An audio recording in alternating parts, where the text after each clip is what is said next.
দক্ষিণ ২৪ পরগনায় নাকি হাওয়া উঠছে, এবারে রামের ভোট বামে যাবে।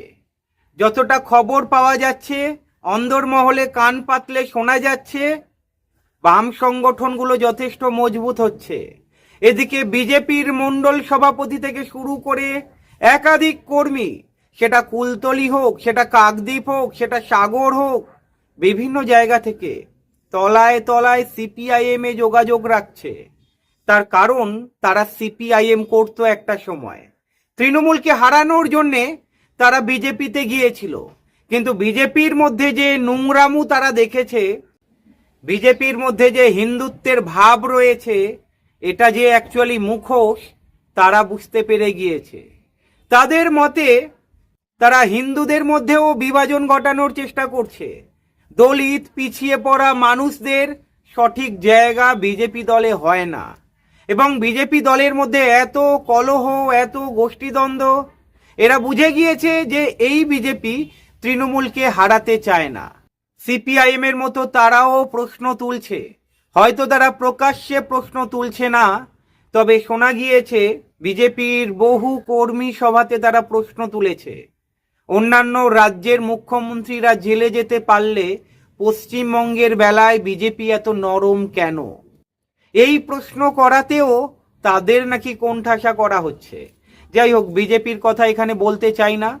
যেটুকু শোনা যাচ্ছে, এবারে দক্ষিণ ২৪ পরগনায় বিজেপির রেজাল্ট অনেকটাই খারাপ হতে পারে, এবং সেই তুলনায় যেভাবে সিপিআইএম প্রচার চালাচ্ছে, ২ মাস আগে, ৩ মাস আগে বিভিন্ন বিধানসভা কেন্দ্র থেকে আমাদের কাছে খবর আসতো, বহু মানুষ রয়েছেন যারা পার্টির সঙ্গে যুক্ত, তারাই বলতো সিপিআইএম পারবে না, সিপিআইএম ঘুরে দাঁড়াতে পারবে না, সিপিআইএম এর সংগঠন ভেঙে গিয়েছে।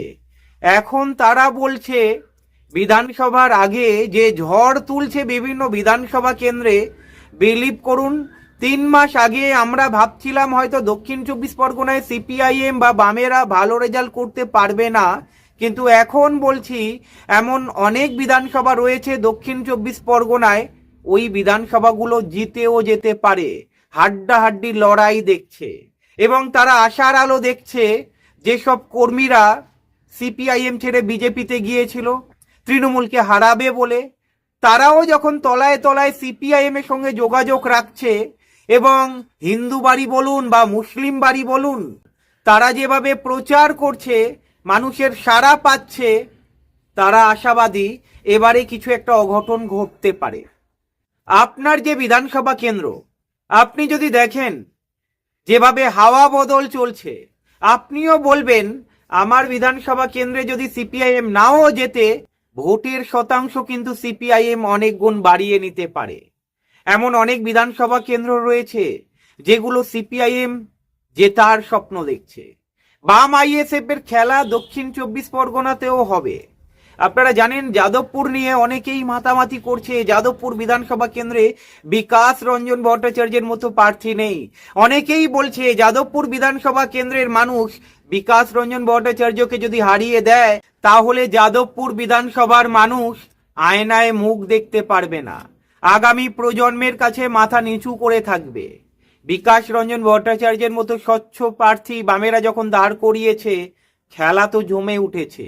১০৯ নম্বর ওয়ার্ড বলা হচ্ছে পাখির চোখ, সেখানে বলা হচ্ছে তৃণমূল নাকি অনেকটা এগিয়ে, কিন্তু আপনারা জানেন ইদানিংকালে যেভাবে প্রচার চলছে, খেলা কিন্তু বামেদের দিকে ঘুরে গিয়েছে, এবং বিকাশ রঞ্জন ভট্টাচার্য প্রার্থী হওয়াতে কি মেজাজ যাদবপুরে, সেটা আপনারা লক্ষ্য করতে পাচ্ছেন। আপনারা হয়তো অনেকেই বিশ্বাস করবেন না, মগরাহাট পূর্ব চন্দন সাহা সিপিআইএম এর প্রার্থী, উনি প্রার্থী হয়েছেন, গতবারেও প্রার্থী ছিলেন। এবারে নাকি মগরাহাট পূর্বের হাওয়া বদল ঘটেছে। মগরাহাট পূর্বে তলায় তলায় বহু বিজেপি কর্মী, বিজেপির মণ্ডল সভাপতি সিপিআইএম এর সঙ্গে যোগাযোগ রাখছে। এটা ভুল ভাববেন না যে সেটিং, তারা কিন্তু সিপিআইএম দলটাই করত, কিন্তু তারা তৃণমূলকে হারানোর জন্যে বিজেপিতে গিয়েছিল। তারা ভেবেছিল বিজেপি পারবে এই তৃণমূলকে হারাতে। একটা সময় তারা মনে করত সিপিআইএম পারবে না, বিজেপি পারবে তৃণমূলকে হারাতে, কিন্তু এই সময় এসে তারা বুঝে গিয়েছে বিজেপি তৃণমূলকে হারাতে চায় না, বিজেপি তৃণমূলকে ক্ষমতায় টিকিয়ে রাখতে চায়। একাধিক ইস্যু দক্ষিণ চব্বিশ পরগনায়, তলায় তলায় দক্ষিণ চব্বিশ পরগনায় বিজেপির মধ্যে যে অন্তর্দ্বন্দ্ব চলছে, জাতিভেদ একটা কথা আপনারা শুনেছেন, দক্ষিণ চব্বিশ পরগনায় এটা রয়েছে। নিচুর তলায় যারা কর্মী রয়েছে, যারা নিম্নবর্গীয় কর্মী, তাদের নাকি অচ্ছুত, তাদের সেইভাবে পছন্দ করে না, পার্টির স্বার্থে তাদেরকে কাজে লাগাচ্ছে, এটা নাকি দক্ষিণ চব্বিশ পরগনার মানুষ নাকি বুঝে গিয়েছে, যার ফলেই বামেরা আশাবাদী। এবং বামেরা বলছে যদি ঠিকঠাক ভোট হয়, দক্ষিণ চব্বিশ পরগনায় বামেদের নাকি 15% ভোট রয়েছে, যদি ঠিকঠাক ভোট হয় তাহলে বামেরা ঘুরে দাঁড়াতে পারবে। যেভাবে প্রচার দেখতে পাচ্ছি, সে মহেশতলা বলুন, সায়ন ব্যানার্জির কেন্দ্র বলুন, বা রায়দিঘি বলুন, সৌম্য ব্যানার্জি কান্তি গাঙ্গুলির ছেলে দাঁড়িয়েছে আপনারা জানেন, কাকদ্বীপ বলুন, বিভিন্ন দিকে যে সাড়া পাওয়া যাচ্ছে, যেভাবে প্রচার চলছে, বামেরা এবারে দক্ষিণ চব্বিশ পরগনায় ফাটাফাটি রেজাল্ট করতে পারে। পরিসংখ্যান যা বলছে, বাম আইএসএফ মিলে এই দক্ষিণ চব্বিশ পরগনা থেকে যতই খারাপ রেজাল্ট হোক, 4টে আসন ঘরে তুলতে পারে। আর এই দক্ষিণ চব্বিশ পরগনা থেকে যদি 4টে আসনও বাম আইএসএফ ঘরে তুলতে পারে বা বিধায়ক বিধানসভায় পাঠাতে পারে, তাহলে বুঝতে পারছেন কত বড় পরিবর্তন আসতে চলেছে। মগরাহাট পশ্চিমে আইএসএফ এর প্রার্থী, উনিও আশাবাদী জিতবেন। বাসন্তীতে এবারে আইএসএফ ফাটাফাটি রেজাল্ট করতে পারে। জয়নগরে সিপিআইএম দারুণভাবে ঘুরে দাঁড়িয়েছে, কুলতলিতে এবারে নাকি খেলা জমিয়ে দেবে আইএসএফ। মগরাহাট পূর্ব, মগরাহাট পশ্চিম, ক্যানিং পূর্ব, ক্যানিং পশ্চিম, ভাঙড়, এই সব জায়গায় নাকি দারুণভাবে হাওয়া বইছে, বাম আইএসএফ এর হাওয়া বইছে। এবারে দেখার বিষয়, এই দক্ষিণ চব্বিশ পরগনায় সত্যিই কি বামেরা ঘুরে দাঁড়াতে পারবে? যতটা রিপোর্ট বলছে, দক্ষিণ চব্বিশ পরগনায় বারুইপুর বলুন বা সোনারপুর বলুন, প্রতিটা বিধানসভা কেন্দ্রে বাম আইএসএফ যেভাবে প্রচার চালাচ্ছে, নিচুর তলা থেকে শুরু করে, মানে গ্রামে গ্রামে পাড়া বৈঠক থেকে শুরু করে, ছোট ছোট মিছিল থেকে শুরু করে, মানুষ যেভাবে সাড়া দিচ্ছে, বাম আইএসএফ যথেষ্ট আশাবাদী।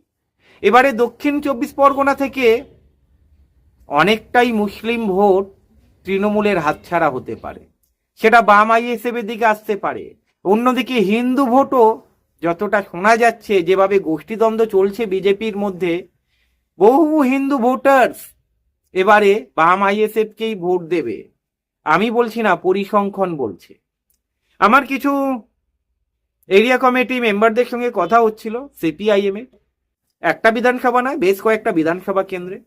দেখুন, খবর যখন পাচ্ছি, নিশ্চয়ই কিছু সোর্সেস রয়েছে, যারা 2 মাস আগে পর্যন্ত বলতো দক্ষিণ চব্বিশ পরগনায় সুযোগ নেই, তারা যখন বলছে এবারে দক্ষিণ চব্বিশ পরগনায় 6-7টা বিধানসভা আসনে হাড্ডাহাড্ডি লড়াই হবে এবং 3 থেকে 4টে আসন জেতার জায়গায় রয়েছে, বাম আইএসএফ দারুণভাবে ঘুরে দাঁড়িয়েছে, তাহলে বলতে হয় খেলা কিন্তু এবারে হবে। বিষ্ণুপুরের মানুষ বলছে, যেখানে তৃণমূলের দবদবা বাজার, এবারে বাম আইএসএফ এখানে ঘুরে দাঁড়াবে।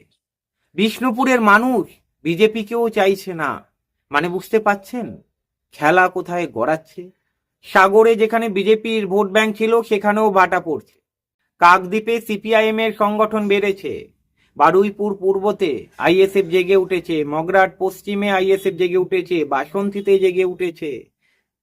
বিষ্ণুপুরে তো একটু আগেই বললাম আপনাদের, 31টি বিধানসভা কেন্দ্র, প্রতিটা বিধানসভা কেন্দ্রে নাকি এবারে ফাটাফাটি রেজাল্ট হবে। কটা আসন জিতবে সেটা তো অগ্রিম বলা যায় না, তবে ভোটের দিক থেকে, ভোট পার্সেন্টেজ, এই বাম আইএসএফ যথেষ্ট পরিমাণে বাড়াতে চলেছে, চোখে লাগার মতো। সেটা 4 তারিখেই প্রমাণ হবে। তবে বিজেপির মধ্যে যে গোষ্ঠীদ্বন্দ্ব, গোষ্ঠী কলহ, বিজেপির মধ্যে যারা হিন্দু রয়েছে, নিম্নবর্গীয় হিন্দু, পিছিয়ে পড়া হিন্দু, তারাও নাকি অচ্ছুত বিজেপির কাছে, এমনটাই শোনা যাচ্ছে। দক্ষিণবঙ্গের, মানে দক্ষিণ চব্বিশ পরগনার বিজেপি কর্মীরাই বলছে, এমনকি মণ্ডল সভাপতি পর্যন্ত বাম প্রার্থীদের বলছে, আমরা তোমাদের সাথে রয়েছি। এবং তারা নাকি মানে বিজেপির কর্মী সমর্থকরা নাকি তাদের মিটিং মিছিলে বারবার প্রশ্ন তুলেছে নেতাদের কাছে, কেন পশ্চিমবঙ্গের যারা মন্ত্রী নেতা টাকা চুরি করেছে দুর্নীতি করেছে জেলে যাবে না, জেলে গেলেও কেন বেরিয়ে আসে, সেটিংটা কোথায়? এই বিজেপি কি তৃণমূলকে হারাতে পারবে? এর প্রশ্নের উত্তর তারা দিতে পারেনি, উপরন্ত ধমকেছে চমকেছে। আর উপরতলার নেতাদের কার্যকলাপ দেখলেই বোঝা যাচ্ছে। আপনারা জানেন দিলীপ ঘোষ কি বলেছেন? যাদের নাম এসআইআর থেকে বাদ গেছে তারা নাকি দেশদ্রোহী। ভাববেন, ভালো থাকবেন, কথা হবে।